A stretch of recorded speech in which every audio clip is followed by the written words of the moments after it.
Sa ikalawa ng Mayo, lumalangoy si Paul sa baybayin ng Pransya. Bigla siyang nakaramdam ng kakaibang mga bula sa tubig at tumingala siya para lamang matuklasan na ang mga ulap ay misteryosong gumagalaw ng paikot. Hindi napansin ni Paul na ang mga bula ay bumubuo rin ng bilog sa paligid niya at mabilis itong nawala.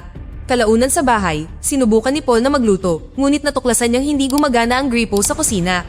Pumunta siya sa basement upang siyasatin ang water heater at ang kanyang anak na si Mia ay nagmamadaling sumama sa kanya. Kinailangang mag-ingat si Paul sa pinto upang hindi makapasok ang kanilang pusang si Tofu. Sa basement, nagtatrabaho si Paul sa pagkukumpuni habang naglalaro si Mia ng kanyang mga laruan sa ibabaw ng tangke ng isda. Gusto niyang magkaroon ng mas maraming isda dahil isa lang ang mayroon siya, ngunit tumanggi si Paul, ipinaliwanag na masyado ng komplikado ang mga bagay dahil kay Tofu. Nang lumapit si Mia upang bigyan si Paul ng kagamitan, natakot siya dahil nakakita siya ng gagamba. Gayunpaman, ayaw itong patayin ni Paul dahil itinuturing niyang kapaki-pakinabang ang mga gagamba at tiniyak niya sa kanyang anak na hindi siya masasaktan ng gagamba. Sinunggaban niya ito at nagkunwaring isa siyang halimaw na kakain sa kanya para patawanin bago siya pinaakyat. Nang huminto siya para kumuha ng isang bote ng alak, nakakita siya ng mga dumi ng daga sa likod ng mga kasangkapan. Pagkatapos ng hapunan, ang asawa ni Paul na si Elise ay nagpatugtog ng musika at sumayaw kasama si Mia sa sala para turuan ito na walang maling paraan para gawin ito. Nang makatulog na si Mia, sumayaw si Elise kasama si Paul na agad na humantong sa pagiging intimate. Sa ikalima ng Mayo, biglang nagising si Paul na medyo kakaiba ang pakiramdam. Sinubukan niya ang iba't ibang damit, ngunit medyo mahaba ang mga ito sa kanya. Pagkatapos ng isang mahirap na araw sa trabaho, kumain siya ng hapunan kasama ang kanyang pamilya at hiniling ni Mia na basahan siya nito bago matulog. Tumanggi si Paul dahil pagod na pagod siya at nangakong gagawin niya ito bukas, ngunit iginiit ni Mia na sinabi rin niya ang parehong bagay kahapon at umalis sa mesa. Pinagalitan ni Elise ang kanyang asawa dahil sa ugali nito, kaya pumunta siya sa kwarto ni Mia para basahan ito. Gayunpaman, nagsimula silang magtalo tungkol sa laki ng bulalakaw sa kwento, kaya hindi tinapos ni Paul ang kwento at hiniling na matulog na lang si Mia. Nang malapit nang umalis si Paul, bumaba si Mia sa kama at humiga sa sahig, nagmakaawa sa kanyang ama na maglaro hanggang sa pumayag ito. Binuhat siya ni Paul sa kanyang mga binti at inalog ng kaunti para mapatawa ito bago ibinalik sa kama. Sa ikapito ng Mayo, mas lalong lumaki ang damit ni Paul sa kanya at napaisip si Elise kung pumayat ba siya. Walang pakundangan na iginiit ni Paul na hindi nababago ng pagbabawas ng timbang ang haba ng mga paa at kamay at nagreklamo si Elise tungkol sa kanyang tono bago nagtaka kung may seryosong pinagdadaanan ang kanyang katawan. Nagpasya si Paul na magpatingin sa doktor na nagsagawa ng pangkalahatang pagsusuri at sinukat ang kanyang taas. Nagulat si Paul nang marinig na siya ay 176, ipinaliwanag na 180 ang kanyang taas simula noong kabataan niya. Matapos siyang tanungin ng ilang mga katanungan, napagpasyahan ng doktor na ito ay dahil sa tumatanda siya, ngunit nag-aalinlangan si Paul. Kalaunan sa trabaho, napansin ni Paul na patuloy na natatanggal sa kanyang ulo ang helmet. Tiniyak niyang mabuti kung hindi siya nagkamali ng nakuha at nakita niya ang pangalan sa loob ng helmet. Sa kalagitnaan ng gabi, hindi makatulog si Paul at patuloy na iniisip ang mga kakaibang ulap. Nagpasya siyang mag-ehersisyo para subukang mapagod. Lumapit si Elise para tingnan siya at kinumbinsi siyang bumalik sa kama.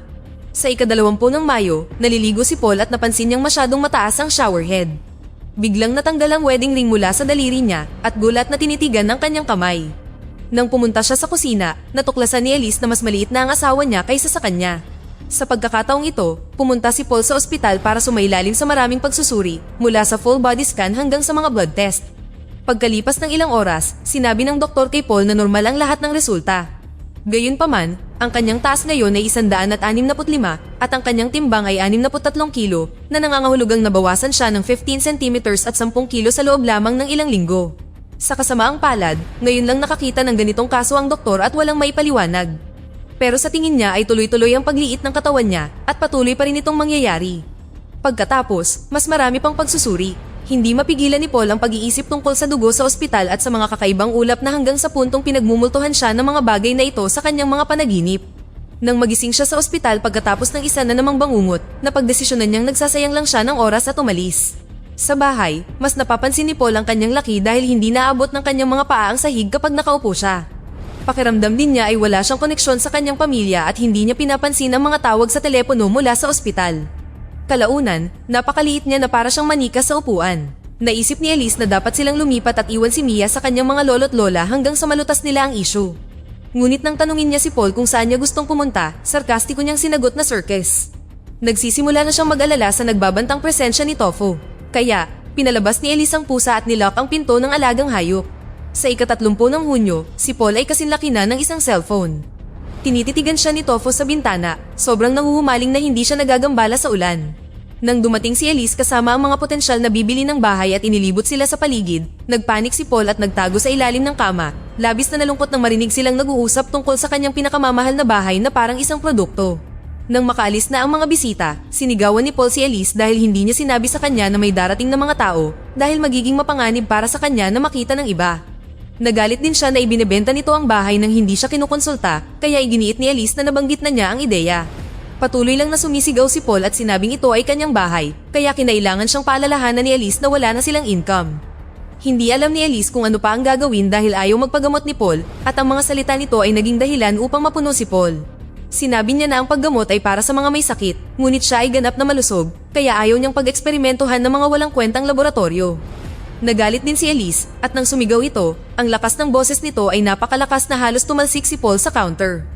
Humingi siya ng tawad at tumakbo palabas ng bahay. Nang tumingin si Paul sa pasilyo, natuklasan niya na napanood ni Mia ang buong pagtatalo. Sa ika-5 ng Hulyo, inilagay ni Mia si Paul sa kanyang dollhouse at nakipaglaro si Paul, pinupuri ang bahay at ang mga kagamitan nito na parang isang tunay na gusali. Hiniling pa niya kay Mia na magpatugtog ng musika para sumayaw kasama ang manika. Napangiti si Mia dahil dito na matagal nang hindi nangyayari. Pagkatapos ay sinubukan niyang magpanggap na halimaw tulad ng dati, ngunit ang boses at mga kilos nito na nakatutok sa maliit na katawan ni Paul ay labis na napakalakas para sa kanya. Agad na nawala ang ngiti ni Mia at humingi siya ng tawad. Nang gabing iyon, hindi makatulog si Elise. Nang lumapit si Paul sa kama, inilapit ng babae ang kanyang kamay at inapakan niya ito para sumama sa kanya. Sa ika-30 ng Hulyo, si Paul ay halos mas malaki pa sa cork. Habang gumagawa siya ng kung anong bagay gamit ang sinulid at kawit, patuloy na itinutulak ni Tofu ang pet door mula sa labas hanggang sa mabuksan niya ito. Pumasok siya sa loob at nagulat si Paul na aksidenteng bumagsak sa ibabaw ng kawit at nasaktan. Maingat na tinanggal ni Paul ang kawit sa kanyang tiyan at hinubad ang kanyang damit para tingnan ang kanyang sugat, ngunit hindi niya ito masikaso ngayon dahil nakaposisyon na si Tofu para manghabol. Matapos kunin ang karayom, nagsimulang tumakbo palayo si Paul at hinabol siya ni Tofu. Sinubukan ni Paul na takasan siya sa pamamagitan ng pagpunta sa dollhouse. Gayunpaman, lumundag dito si Tofu at ipinagpatuloy ang paghabol. Pagkatapos, nakarating si Paul sa pinto ng basement at gumulong sa ilalim nito upang magtago. Sa kasamaang palad, iniunat ni Tofu ang kanyang paa sa ilalim ng pinto at hinampas siya, dahilan para mahulog siya mula sa hagdan. Ligtas na nakalapag si Paul sa loob ng isang kahon na puno ng basura, ngunit nawalan pa rin ng malay. Ilang sandali pa, umuwi si Elise at nakita ang damit na may mantsa ng dugo, kaya inakala niya ang pinakamasamang nangyari. Kasabay nito, nagising si Paul at nagsimulang sumigaw ng pangalan ni Elise. Di nagtagal, bumaba siya at lumingon sa paligid, ngunit hindi niya makita o marinig si Paul. Dumating din si Tofu at umuungol ng tawagin ni Elise ang kanyang biktima, dahilan para lumingon si Elise. Inakala niyang kinain ni Tofu ang kanyang asawa at hinabol ang pusa paakyat sa hagdan habang sinisigawan ito. Naghagis si Paul ng ilang bagay, galit na galit dahil hindi siya pinapansin. Sa kalagitnaan ng gabi, napagod si Paul sa paghihintay at nagsimulang maghanap ng mga paraan upang mabuhay. Una, pinutol niya ang isang piraso ng tela gamit ang pako para takpan ang kanyang katawan at ilang alambre na ginawang sinturon. Pagkatapos, tumingin siya sa paligid ng kahon hanggang sa makakita siya ng butas sa gilid, kaya sa wakas ay lumabas siya. Matapos kunin ang kanyang karayom, nagsimula siyang maglakad papunta sa bintana, ngunit nanigas siya nang may marinig siyang gumagalaw sa dilim. Di nagtagal, tuluyan siyang nagpanik at tumakbo si Paul para umakyat sa ibabaw ng plataporma ng water heater. Sa kasamaang palad, hindi niya magamit ang bintana dahil natatakpan ito ng sapot. Tumutulo na naman ang tubo, kaya uminom siya ng tubig at hinugasan ng kanyang katawan, lalo na ang sugat. Dahil sa takot na maglakad pa sa dilim, nakatulog siya sa ilalim ng water heater. Kinabukasan, nagising si Paul sa tunog ng pagtawag sa kanya ni Mia. Tumakbo siya papunta sa hagdan, ngunit masyadong mataas ang mga ito para akyatin, kaya't sinigaw niya ang pangalan ni Mia ngunit walang nangyari. Bigla, narinig niya ang pintuan sa harap at ang makina ng kotse na nangangahulugang umalis ang kanyang pamilya. Pagkatapos, tumingin siya sa paligid para maghanap ng anumang bagay na kapakipakinabang at nakakita ng isang piraso ng chalk na ginamit niya para isulat ang kanyang pangalan sa sahig. Sunod, hinanap niya ang espasyo sa pagitan ng mga kasangkapan at dingding at nakita niya ang mga langgam na kumakain ng keso mula sa mousetrap. Itinulak niya ang mga ito palayo gamit ang kanyang karayom. Pagkatapos, naghulog siya ng pako sa bitag upang subukang i-activate ito. Sa una, walang nangyari, kaya sinubukan muli ni Paul at sa pagkakataong ito, sumara ang bitag. Ngayon, makakain na niya ang lahat ng keso na gusto niya. Sa sandaling iyon, isang gagamba ang lumitaw sa itaas niya, kaya paulit-ulit na ipinukpok ni Paul ang pako sa mga dingding upang makagawa ng malakas na ingay, dahilan upang umalis ang gagamba. Pagkatapos, sinubukan ni Paul na gumawa ng butas sa isa pang kahon gamit ang pako, ngunit hindi ito gumana. Bumalik siya sa basurahan at kumuha ng isang piraso ng tela at isang takip ng bote na nilagyan niya ng tubig. Ngayon ay maaari na niyang basahin ang tela at gamitin ito upang palambutin ang karton. Nang muli niya itong hampasin ng pako, sa wakas ay nakagawa siya ng butas. Naglakad siya sa loob at nakakita ng isang kahon ng posporo, ngunit hindi niya maabot ang mga ito dahil may malalaking bagay na nakaharang at hindi niya maitulak. Matapos gumamit ng eraser upang harangan ng butas, sinubukan ni Paul na matulog. May narinig siyang mga ingay sa itaas bago namatay ang mga ilaw, kaya napaisip siya kung sino ang nasa bahay ngayon. Sa ika-15 ng Hulyo, nagising si Paul dahil sa mga boses sa bahay. Nagsimula siyang sumigaw at magingay gamit ang pako at paperclip, sinusubukang makuha ang kanilang atensyon. Bumukas ang pinto, ngunit mabilis lang na sumilip ang tao sa basement bago umalis. Bumagsak si Paul sa sahig, pakiramdam niya ay natalo. Desperadong kalimutan ng kanyang mga kalungkutan, ginamit ni Paul ang karayom upang dalawin ang cork ng bote hanggang sa magsimulang tumulo ang alak. Mabilis niyang pinuno ang needle at naglasing hanggang sa sumuka siya. Nakita niya ang gagamba na nanunod sa kanya mula sa itaas ng tangke ng isda at sa sobrang kalasingan niya ay sinabi niya sa manika ni Mia na siya na ang bahala dito. Umakyat din si Paul sa itaas ng tangke ng isda at pinanood lang siya ng gagamba ng 1 segundo bago tumakbo palayo. Natuwa sa kanyang tagumpay, na-distract si Paul, nagbigay ng pagkakataon sa gagamba na bumalik at itulak siya sa tubig. Matapos titigan ng isda, lumangoy si Paul paakyat sa ibabaw para lamang makita ang gagamba na naghihintay sa kanya. Muli siyang lumusong sa ilalim ng tubig at lumangoy kasama ang isda habang hinihintay ang pag-alis ng gagamba. Ilang sandali pa, naghagi si Paul ng pagkain ng isda sa tangke at nagpas siyang subukan din ito, ngunit nakakadiri ang lasa nito. Nang gabing iyon, pabalik na si Paul mula sa pagpuno ng kanyang takip gamit ang water heater at nadatnan niya ang gagamba na naghihintay sa ilalim ng tangke ng isda. Nagsimulang lumapit sa kanya ang nilalang at hinugot ni Paul ang kanyang karayom, umiindayog upang pigilan ang kanyang kalaban.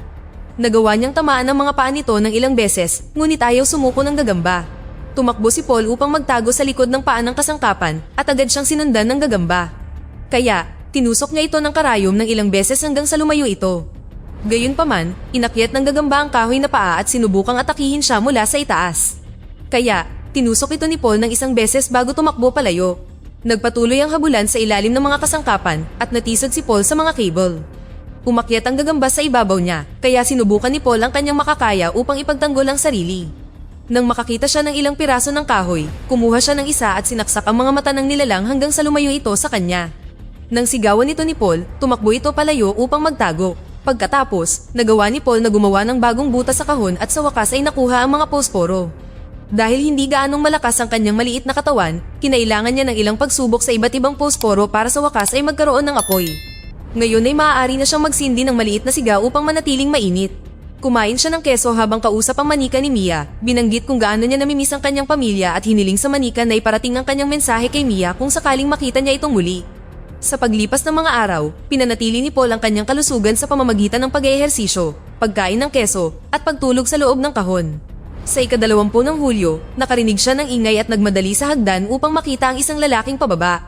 Sinubukan niyang sumigaw at ikinumpas ang kanyang mga kamay, ngunit siya ay naging napakaliit kaya ang boses at mga hakbang ng lalaki ay nakakapangilabot para sa kanya kahit nasa normal na lakas ng boses. Tinakpan niya ang kanyang mga tainga gamit ang mga kamay at tumakbo upang magtago sa likod ng hagdan, inatake ng matinding sakit ng ulo na nag-iwan sa kanya na umiiyak sa sahig. Nang tuluyang umalis ang lalaki, lumabas si Paul at natuklasan na wala na ang isda, kaya ngayon ay talagang nag-iisa na lamang siya. Sa ika-2 ng Agosto, isang lamok ang pumasok sa bintana ng basement at tinitigan si Paul ng ilang segundo na nagpaisip sa kanya na halos kasing liit pala siya ng isang kulisap. Nang lumipad palayo ang lamok, napaisip si Paul kung ang laki na ito ay makakatulong sa kanya na makadaan sa mosquito net. Sinimulan niyang akyatin ang mga kasangkapan na gumugo ng napakatagal na oras at maraming enerhiya. Kalaunan, nakarating siya sa tuktok kung saan tumakbo siya ng mabilis hanggat maaari upang tumalon sa gilid at lumapag sa mga bricks. Ngayon, maaari na lamang siyang maglakad sa dingding upang makarating sa bintana. Nang makasalubong niya ang sapot ng gagamba, natuklasan niya na ang gagamba ay naninirahan pa rin doon. Maingat siyang gumalaw upang maiwasan ang pag-istorbo sa sapot, ngunit sa kasamaang palad, hindi sinasadyang nasagi niya ito ng siko at sapat na iyon upang maalerto ang gagamba. Agad na sumunod ang nilalang sa kanya at yumuko si Paul handang tanggapin ang katapusan. Habang nagsisimula siyang umiyak, naihiyan rin niya ang kanyang pantalon. Nagtatakang nakatingin sa kanya ang nilalang hanggang sa isang langaw ang dumikit sa sapot ng gagamba dahilan upang iwanan siya at tumakbo sa sapot nito upang kumain. Patuloy na naglakad si Paul at pagkatapos ng ilang pagsisikap, sa wakas ay narating niya ang bintana. Gayunpaman, nang subukang gumapang sa net, natuklasan niya na napakalaki pa rin ang kanyang katawan at hindi siya makatakas. Sa ika-7 ng Agosto, nagulat si Paul nang may langgam na kumagat sa kanyang binti. Sinipa niya ito para tumakbo, kaya nahuli ng gagamba ang langgam. Agad na tumakas ang pangalawang langgam sa pamamagitan ng net at sa wakas ay sapat na ang liit ni Paul para masundan ito. Mabilis siyang kumilos at naiwasan ng gagamba sa tamang oras. Nagtitigan sila at naisip ni Paul kung pakiramdam ba ng gagamba ay nag-iisa na siya ngayon. Ilang sandali pa, naglalakad na si Paul sa gitna ng kalikasan.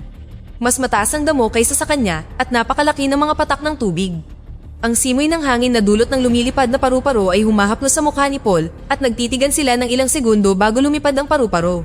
Pagkatapos ay tumingin si Paul sa mga bituin at naisip si Mia na kasalukuyang nakatingin din sa mga bituin.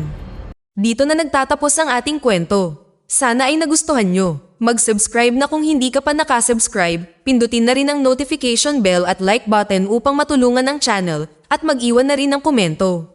Maraming salamat sa panonood.